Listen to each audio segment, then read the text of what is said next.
on the 17th of December, on the day the mandates came in, we were interviewed, and my partner Mark said, you know, bankrupt me, throw me in jail if you like, we will not comply. Cool. Let's go and do that. You got a warrant? Don't need a warrant. Well, What's the arrest for? You're under arrest for breach of Public Health Act. Yeah, yes, ma'am. Yes. Oh, you're under arrest. I'm under arrest. Yep. Are you serious? Yeah.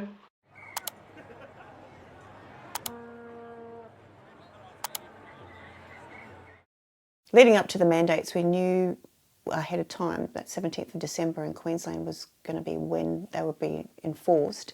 And so we had to decide what we were going to do before that, if we were going to, you know, put the signs up and segregate, discriminate people, or were we going to stand up against them? And November, I actually put up a social media post letting people know that we were never going to discriminate.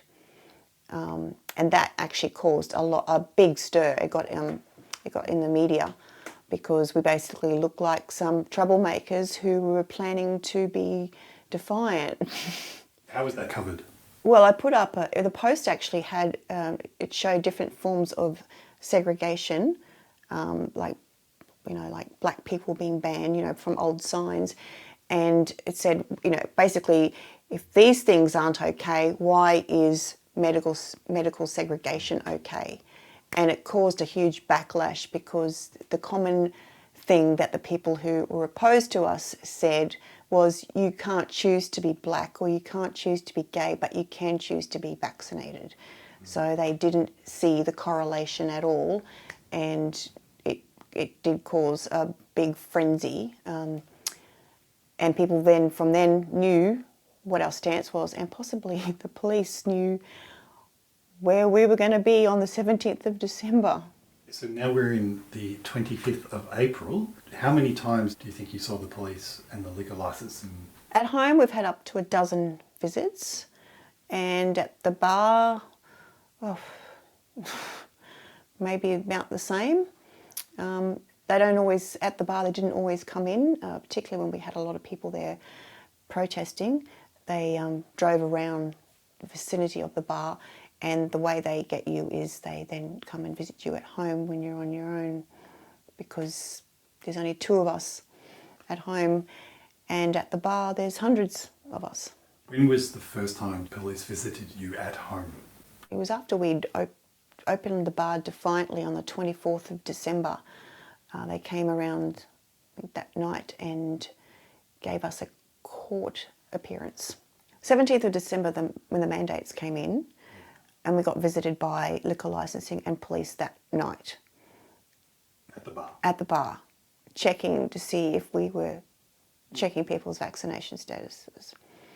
And what they did was they asked questions, liquor licensing. It was liquor licensing actually first on their own, and they wanted to know, and we said we don't, because it's private information, and they warned us that we would get a fine. And then they left. And then the police turned up a couple of hours later. There's about 7 of them, and they went and checked everyone's ID in the bar. Not their vax status, their ID. And then they left. And then the next day, liquor licensing came back the next night and gave us our $6,892 fine, and we just continued business as usual. We still didn't segregate or check. We just continued. Was the bar allowed to be open?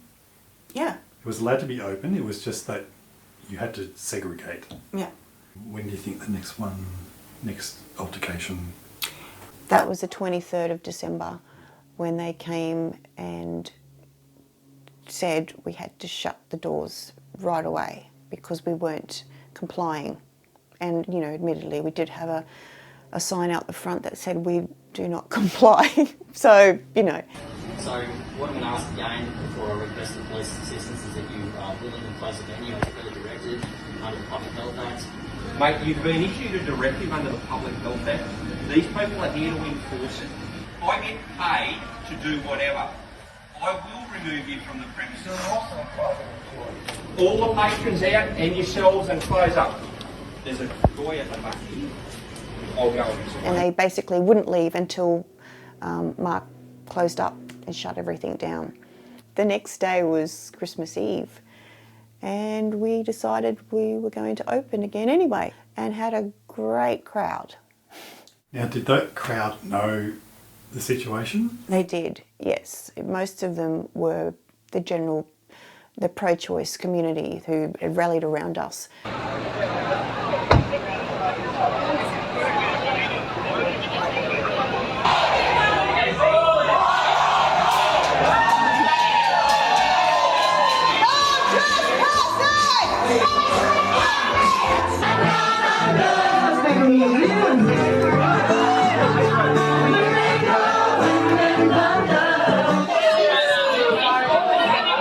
A lot of it was for solidarity in support of what our stance was. Police didn't actually come in. They couldn't get in. They couldn't get in because people wouldn't move. That's right. There was a human barricade out the front, so they didn't have much luck. These people are friends and allies of the Waka Waka people. All unarmed mothers and fathers and grandmothers here with their children. Go away and address it in your constitution. People, you come here pushing it on every day. Good, hard-working Aussies. These are my white people. They're part of my tribe. So the police didn't actually get to talk to us. So they came to our house that night. And that's the one where they came at 9:30 and issued us a court appearance. So when is that court appearance happening? Well, it all gets very confusing because the court appearance was meant to be in January, I think around the 28th of January or something like that. But what happened is that we ended up getting arrested on the 14th of January for opening the bar. And this time they arrested us both. If you've been following our pages, you'll see that we might be in a lot of trouble. If they do come tonight, it'll be our 6th time. We're not committing any crimes. We're just trying to run our business and include everyone. If you don't hear from us, we're probably being arrested or in prison or something. Cool. Let's go and do that. That one. You got a warrant? Don't need a warrant. Well, What's the arrest for? You're under arrest for breach of Public Health Act. Yeah, yes, Mike. Yes. Oh, you're under arrest. I'm under arrest. Are you serious? Yeah.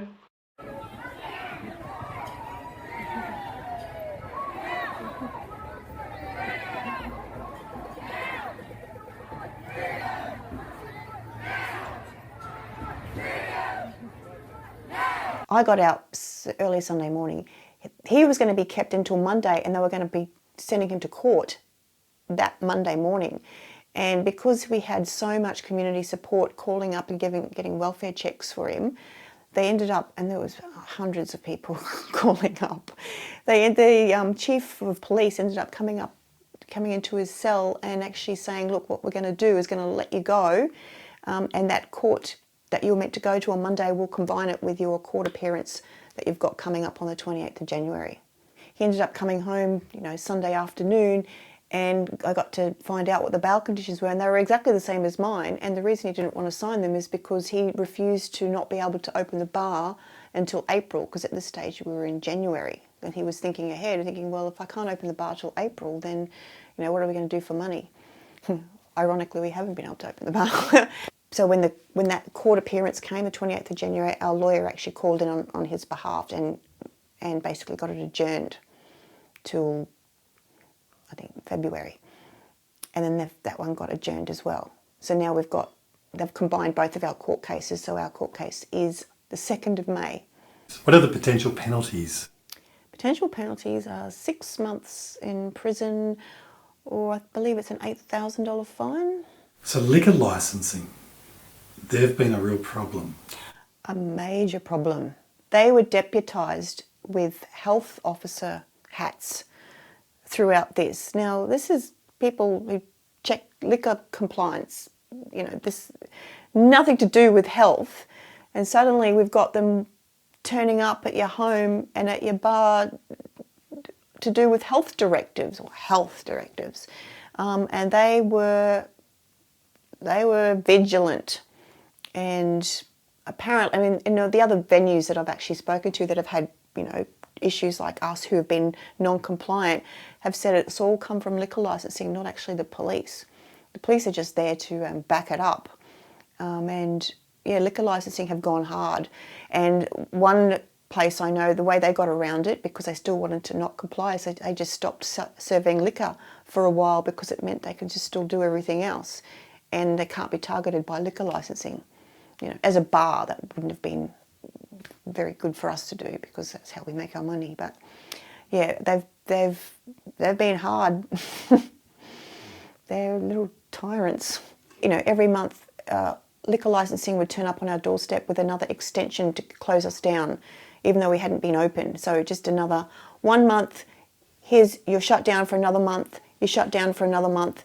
So by this stage, we're at the end of, getting to the end of March, no income for 3 months. That means we can't pay rent on our property, on our lease. And so it got to the point where our landlords basically said, unless you can come up with this amount of money by this amount of time, your lease is terminated. So without a lease, we don't have a bar.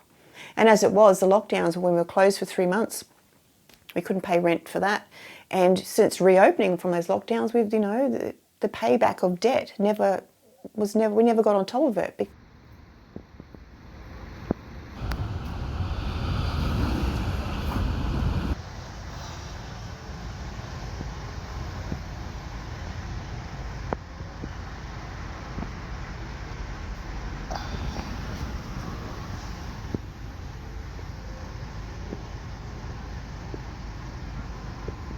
The reason we did this in the first place is our bar's actually known as being an all-inclusive bar, and we've always prided ourselves on accepting everyone. It was actually part of our our motto that we'd never discriminate against anyone.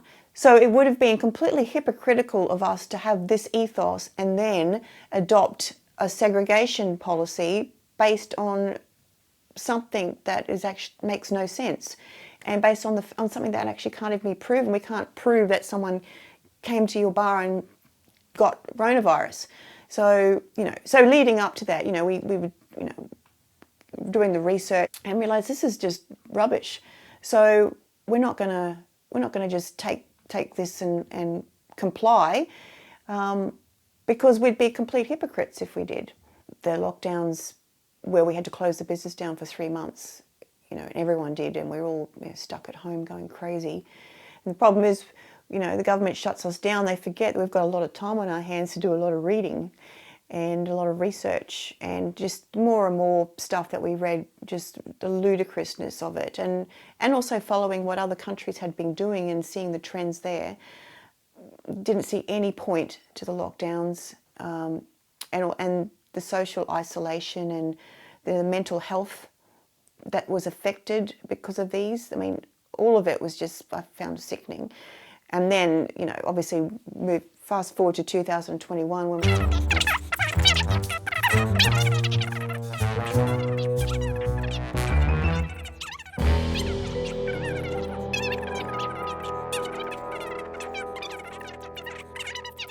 mental health issues went through the roof, and I'd spoken to other people one person actually had lost through suicide, I think it was about 4 people in a week, because they just felt so destitute about where this was all going. And when people were losing their incomes and their livelihoods and families, like, the government has done an amazing job at turning people against each other. We've got 2 camps now. And the isolation that people have felt, like particularly at Christmas time, when they're uninvited from Christmas dinner because they're not vaccinated, those kind of things. And people are, left on their own to fend for themselves, lost their job, family members won't speak to them. The domino effect that this has had is on a whole other scale that we're not even, fully aware of.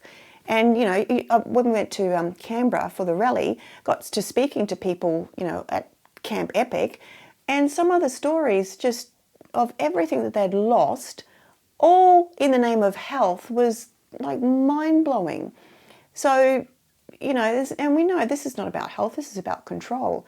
And these people, you know, the fact that, I mean, now in Queensland, you know, you can go to the pub again and you can, you know, you can work in the pub as well, unlike Victoria apparently, where you can't even, you can go to the pub but you can't work in the pub if you're unvaccinated, because, you know, that's science.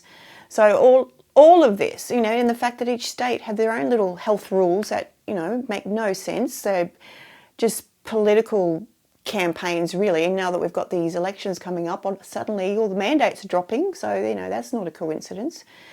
And there seems to be a lot of coincidences on a lot of things, you know. There's a lot of heart attacks happening because, you know, apparently referee whistles and shaking your doona and the like now give you heart attacks. Yet again, all, you know, coincidences. So, you know, and I think there's a lot of people waking up to this now, you know.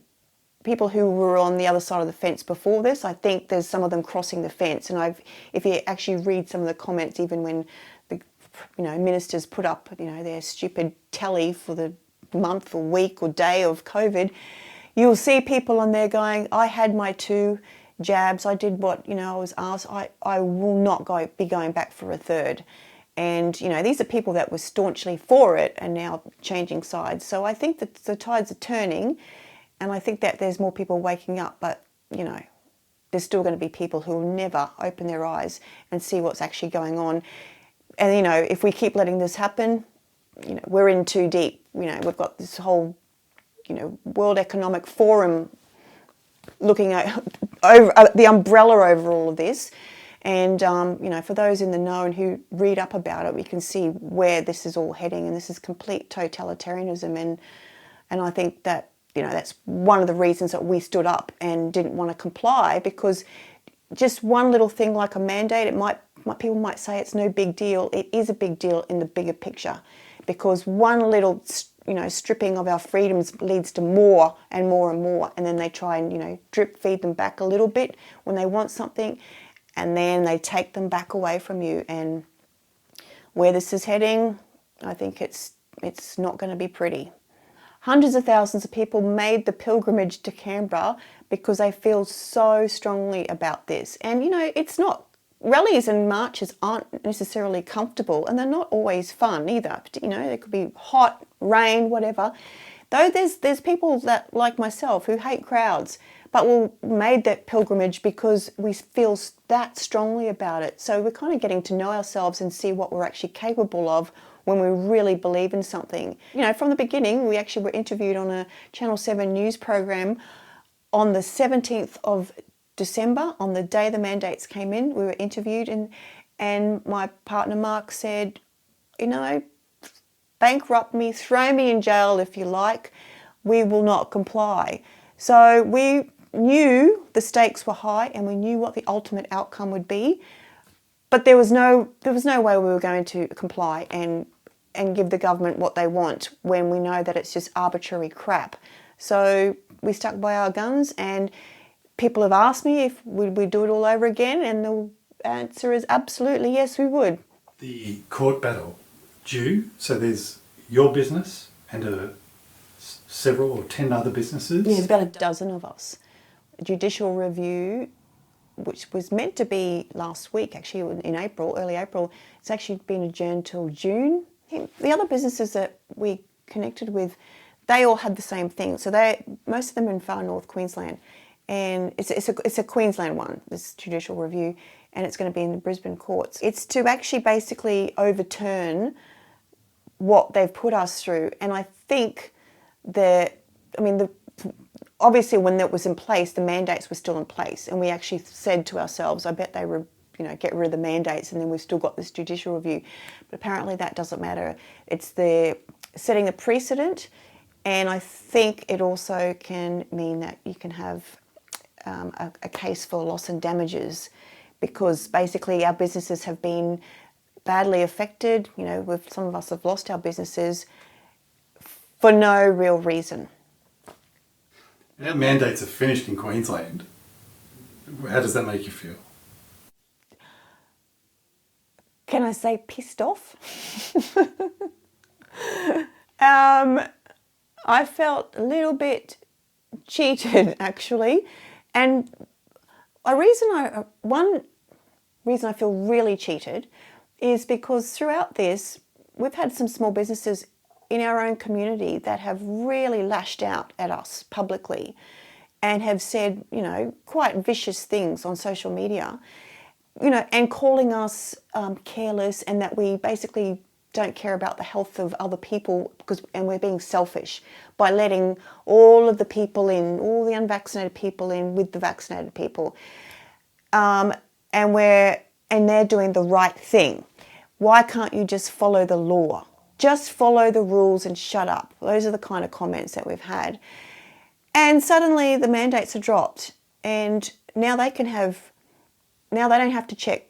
They can have their unvaccinated people in there too. And they're okay with that. They weren't okay with it the day before the mandates were still in place, but the day after, they're okay with having the great unwashed in there. And so the hypocrisy of this I just find incredible, because what has changed between those days? The only thing that's changed is that the government has gone, yes, you can, and the day before said, no, you can't. These small businesses that actually persecuted us are still doing it to us, which I also find interesting, because you'd think they'd just be happy to get on with their lives, and they're actually relishing in the fact that we've lost our businesses. So we've had people even leaving me voicemails and text messages, just delighting in their schadenfreude, going, yay, you see, sucked in. And why? All because we didn't want to segregate and discriminate. So the judicial review with all the businesses in Queensland, how are you paying? How do you all pay for such an expensive hundreds of thousands of dollars? I imagine it is hundreds of thousands of dollars, and I don't actually want to know what the bill is, but we actually got the opportunity to do this because there's been a private anonymous investor who feels obviously so strongly about this. He or she is happy to put up the money so we can actually fight this in court, which we are extremely grateful for. How long do you think it will go for? Well, the initial one I think is going for over 3 days in the actual courtroom.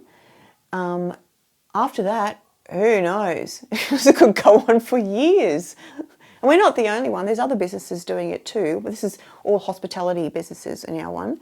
But I think there's there's one with teachers, and I think there's one with police. So different sectors. You know, with our own court cases that we've got happening, Mark and I, well, we can't afford those. But Fair Business Australia actually did a thing where they put a police pack together that you could use. And basically, they sold it for $100.